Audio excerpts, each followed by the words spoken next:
Hola, soy la Basmati de nuevo con vosotros. Hoy para contaros que en la India han encontrado 50 monedas de la época mogol. Mogol, sin N, aunque mongol y mogol es lo mismo, pero una se refiere más a una zona que a otra. La época de la que os cuento en la India, eso lo he visto yo, hay montones de monumentos mogoles, son preciosísimos. Va de mil, es más tardía, de 1526 a 1857 después de Cristo, de nuestra era. Como os decía, los términos mogol y mongol son lo mismo, son sinónimos según la RAE. Lo que pasa es que suele guardarse la forma mogol para el imperio de los mongoles en el Indostán. De hecho, su soberano recibía el nombre de Gran Mogol y no Gran Mongol. Bueno, Mongolia es un sitio que quiero ir a ver. Os voy a hablar un poquitín, os voy a contar la noticia, pero os voy a hablar un poquitín de los mongoles con N, porque Gengis Khan, como se hacía llamar él, nosotros decimos Gengis Khan, pero era Gengis Khan, que era el, el segundo imperio más grande del universo que ha existido nunca. Él se llamaba el gobernante del universo, era inteligentísimo, decía que era muy bestia, pero era muy inteligente porque deja el legado de la ruta de la seda, deja reformas, ¿cómo se llama?, agrarias, o sea, es un motor de progreso. Lo que pasa es que a su muerte, pues ya sabéis lo que pasa con los herederos, que entre ellos se devoraron, entonces se descompuso en cuatro trozos. ¿Qué puedo decir yo de Gengis Khan? Bueno, pues que yo creo que lo conocemos todos por Marco Polo. Gengis Khan de 1206 a 1368. Realmente es el potenciador de la ruta de la seda. Los mongoles, mirad, dependían muchísimo de los pastos. O sea, si no había pasto, había sequía, se podían morir de hambre todos en masa y de hecho les pasa. Entonces, dicen los historiadores, porque ahora mismo, mirad las cosas que me cuelgo. Ahora mismo, cuando se hace una investigación arqueológica, también hay biólogos, también arqueobiología, no sé cómo se llama. Bueno, el caso es que miran el polen y tal y sospechan que con Gengis Khan, con independencia de que ellos se inventan el estribo, eran unos jinetes y siguen siendo unos jinetes excepcionales. De hecho, a los 10 años los niños mongoles tienen carreras desde que dicen que aprenden antes a montar a caballo que a andar. Y en esta época, bueno, ellos son el progreso, por decirlo de alguna forma, pero con independencia de eso, han visto los arqueólogos que 15 años en la vida de Gengis Khan fue favorecido también por una época de pastos benignos, porque Mongolia es un lugar muy intacto, pero que depende muchísimo, ellos son nómadas, dependen muchísimo de los pastos para la supervivencia de sus animales, que es a su vez su propia supervivencia. Son unos chinotes grandotes, fuertes. Bueno, pero el imperio es gigantesco realmente. Os voy a contar esto y luego os cuento la noticia. Durante este tiempo lo conocemos por Marco Polo. ¿Quién no ha leído a Marco Polo en la adolescencia? Yo, la primera. Durante este tiempo, de Genghis Khan, Gengis Khan, hasta cubrir la mayor parte de Eurasia, gracias a su tecnología, que era la más avanzada de la época, que siempre suele coincidir el progreso con la expansión. Y a una horda masiva de guerreros nómadas que eran muy aguerridos. Gengis Khan contribuye, dice que tenía 200 en su harén, 200 mujeres, se las llevaba a la guerra para un caso de necesidad y digamos, su casita iba tirada por bueyes. Bueno, Gengis Khan contribuye a mitigar esta sensación de precariedad. Él fomenta el comercio muchísimo, la ruta de la seda, que previamente había sido ruta de jade, como os he contado en otras ocasiones. Une las tribus de Mongolia, que eran muy, muy diversas, y hace que los aristócratas, él creo que mata a su hermano para llegar al poder, los aristócratas se unan entre ellos, que eran antitéticos. Une las tribus de Mongolia y apoya la economía campesina de China, estabilizando los impuestos y estableciendo cooperativas rurales. Mirad, este legado todavía se mantiene en China, ¿eh? O sea, hizo unas reformas tremendas.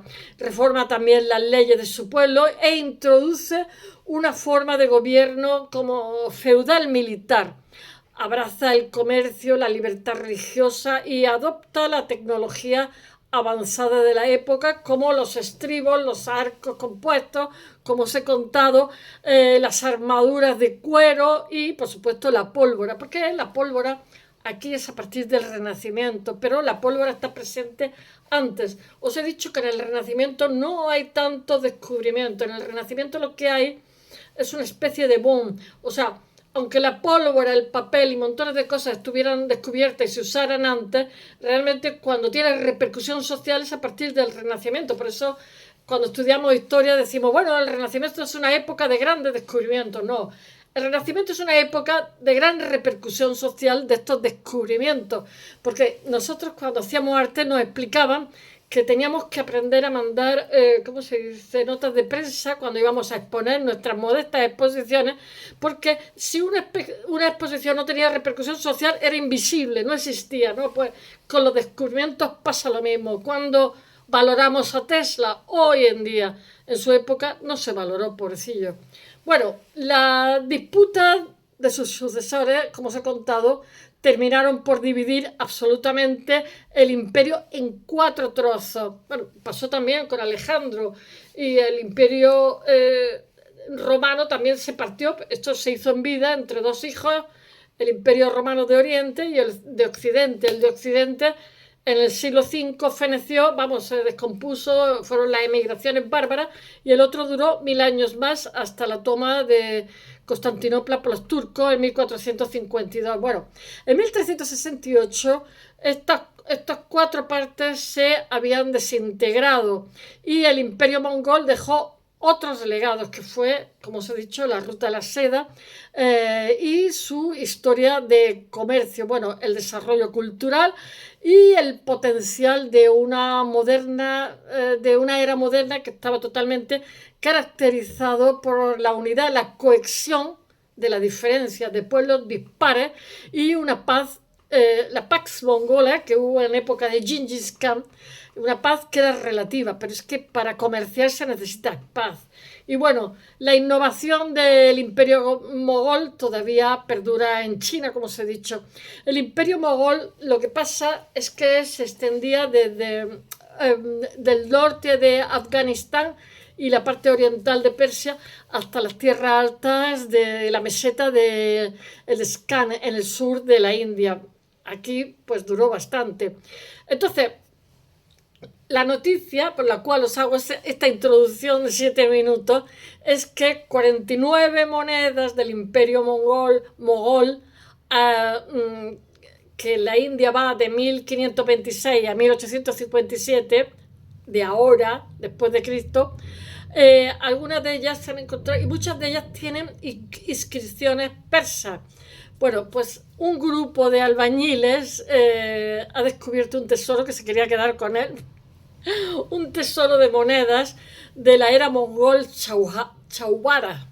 Y esto es una ciudad del estado de Uttar Pradesh, que está en la parte norte de la India. Quien haya visitado la India seguro que la conoce. En un primer momento los trabajadores lo que pasa es que estuvieron pensando, pobrecillo, porque allí los sueldos dan para poco. Estuvieron pensando en quedarse con el botín, repartirse el tesoro entre ellos. Pero a medida que se corrió la voz, pues otras personas accedieron al lugar del descubrimiento y esto llamó la atención de las autoridades locales, que confiscaron el tesoro y avisaron a los arqueólogos del Departamento de Arqueología de lo que es la ciudad esta de Uttar Pradesh. Bueno, en España, en Europa, supongo que en Estados Unidos también, si te encuentras un tesoro, tienes que demostrar que ha sido fortuito, que en este caso es fortuito. Y entonces, cuando lo entregas, te dan el 50%. En algunos países el 40%, en otros el 50%. Bueno, este tesoro maravilloso y antiquísimo consta de 49 monedas del imperio mogol. Algunas tienen inscripciones escritas en persa, como os he dicho, en su momento de máximo apogeo. mogoles dominaban el este de lo que hoy es Irán y los persas tenían el estatus de lengua oficial, el parsi, qué bonito. Bueno, según las autoridades lo que pasa es que las monedas las van a custodiar la policía porque allí no se fían demasiado hasta que lleguen los arqueólogos en la tesorería de la estación de policía de Fatehpur. Debe ser un pueblecito de Uttar Pradesh, porque para que lo custodie la policía no lo tienen claro, para mantenerlas a salvo antes de que el Departamento de Arqueología se haga cargo y la reclame para estudiarla. Aunque los arqueólogos aún no han examinado el tesoro, este parece estar compuesto por monedas de distintas épocas. Ya sabéis que los tesoros se guardan cuando tienes un peligro, lo escondes y esperando sobrevivir y después recuperarlo. Pero normalmente los que esconden el tesoro no sobreviven y el tesoro es encontrado después, pues vete a saber, pero eso también nos permite averiguar la época, leer lo que hay detrás de ella. Algunas de estas monedas tienen inscripciones que hacen referencia a Mirza Jawad ul-Din Muhammad Qumran, también conocido como Shah Jahan I, que es el quinto emperador, estoy leyendo la chuletilla para que no me lo sé, es el quinto emperador mongol, que reinó entre 1628 y 1658, aproximadamente 25 años. Otras hacen referencia a Mirza Nasir ul-Din Muhammad Shah, también conocido como Muhammad Shah. Shah era el señor, que también se decía en Persia, el emperador, creo. Bueno, que era el 13º emperador mogol que reinó entre 1719 y 1748. Este era más antiguo. Bueno, las monedas mogoles no son reliquia histórica, sino que cuentan, me dan aquí los picores, sino que cuentan mucho sobre lo que fue la historia del imperio mogol en la India. En su apogeo, este se extendía desde el norte de Afganistán, como os he dicho, y la parte oriental de Persia hasta las tierras altas de la meseta de Deccan en el sur de la India. Se puede saber mucho sobre el emperador a través de sus monedas porque según la coyuntura económica hacían más aleaciones con cobre o con menos. A lo largo de la historia mogol, estas monedas fueron acuñadas en 3 metales distintos: oro, plata y cobre. Akbar, Alá Akbar, el tercer emperador de la dinastía mogol, introdujo monedas de estos 3 metales y se implementó un estándar de peso uniforme para cada una, para que no generara inflación, fomentando la coherencia en el sistema monetario de un imperio heterogéneo y ayudando mucho a agilizar el comercio dentro del mismo y también con otros países. Mirar, comercio para estos monarcas suponía flujo de caja, impuestos y riqueza para los del pueblo y para el de arriba. Bueno, la cantidad y calidad de las monedas, lo que pasa de cada tipo, está estrechamente ligada a la riqueza del imperio en cada época. Obviamente, la de este tesoro que se han encontrado los albañiles parece ser de plata, pero solo cuando se haga un examen detallado se verá hasta qué punto está aleada, en qué proporciones está aleada y revelará exactamente la pureza de lo que es la plata de las monedas. Como sucede en otros imperios, si los metales escaseaban, las monedas empezaban a alearse, a fabricarse con más aleaciones menos costosas, con lo cual rebajaba su valor y podía dar lugar a procesos, a periodos de inflación, como he dicho. Su diseño también cambia a lo largo de la historia mogol. Primero se acuñan con, ¿cómo se dice?, inscripciones religiosas, mientras que conforme pasa el tiempo predominan más las de carácter regio, es como una publicidad al monarca. Bueno, con referencia a los monarcas, como es el caso de las monedas encontradas que están hablando de Akbar, etc. En el momento de mayor apogeo, del momento de mayor apogeo del imperio, algunas de estas monedas lo que pasa es que tienen diseños más artísticos, como más sofisticados, muchísimo más elaborados, de los cuales